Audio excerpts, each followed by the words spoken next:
ఓం నమో వెంకటేశాయ. Hi అండి, అందరికీ నమస్కారం. కలియుగ ప్రత్యక్ష దైవమైన శ్రీ వెంకటేశ్వర స్వామి వారి కొలువై ఉన్న తిరుమల తిరుపతి దేవస్థానం శ్రీవారి దర్శనం కోసం, అలాగే భక్తులకు త్వరగా స్వామివారి సేవల్లో పాల్గొనే అదృష్టాన్ని కలిగించడానికి ఎప్పటికప్పుడు సంచలన నిర్ణయాన్ని తీసుకుంటుందండి. దానిలో భాగంగా టీటీడీ వారు నవంబర్ నెలలో భక్తుల కోసం ఒక అద్భుత అవకాశాన్ని కల్పిస్తున్నారు. అది ఎలాగో చూద్దాం రండి. నవంబర్ నెలలో లక్కీ ట్రిప్ ద్వారా ఎంపిక చేసి అవకాశం కల్పించే ఆర్జిత సేవలైన సుప్రభాతం, తోమల, అర్చన, అష్టదళ పాద పద్మారాధన సేవా టికెట్లను పొందడానికి ఆగస్టు 19వ తేదీ ఉదయం 10 గంటల నుండి ఆగస్టు 21వ తేదీ ఉదయం 10 గంటల వరకు ఆన్లైన్లో పేర్లు నమోదు చేసుకునే అవకాశం కల్పిస్తున్నారండి. ఈ లక్కీ ట్రిప్ ద్వారా ఎంపికైన భక్తులు ఆగస్టు 21వ తేదీ నుండి 23వ తేదీ మధ్యాహ్నం 12 గంటల వరకు నగదు చెల్లించి టికెట్లు పొందవచ్చండి.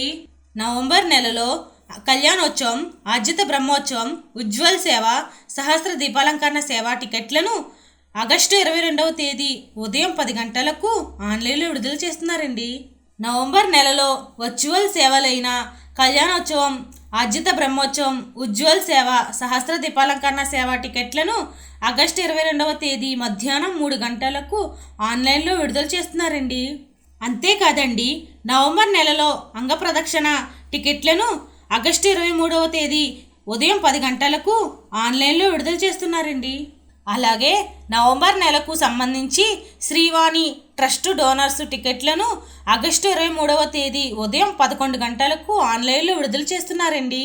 నవంబర్ నెలలో వృద్ధులు, దివ్యాంగుల దర్శనం టికెట్లను ఆగస్టు 23వ తేదీ మధ్యాహ్నం 3 గంటలకు ఆన్లైన్లో విడుదల చేస్తున్నారండి. నవంబర్ నెలకు సంబంధించి ప్రత్యేక ప్రవేశ దర్శనం అయిన 300 రూపాయల టికెట్లను ఆగస్టు 24వ తేదీ ఉదయం 10 గంటలకు ఆన్లైన్లో విడుదల చేస్తున్నారండి. తిరుపతి, తిరుమలలో వసతి అదేనండి రూమ్స్కి సంబంధించి నవంబర్ నెల కోటాను ఆగస్టు 24వ తేదీ మధ్యాహ్నం 3 గంటలకు ఆన్లైన్లో విడుదల చేస్తున్నారండి. ఈ సేవలకు, దర్శనం టికెట్లకు టీటీడీ అధికారిక వెబ్సైట్ అయిన ttd.devastanam.ap.gov.in ద్వారా టికెట్లను పొందవచ్చునండి. ఇలాంటి లేటెస్ట్ అప్డేట్ కోసం మా ఛానల్ని లైక్ చేయండి, షేర్ చేయండి, సబ్స్క్రైబ్ చేయండి. మీ అభిప్రాయాన్ని కామెంట్లో తెలియజేయండి.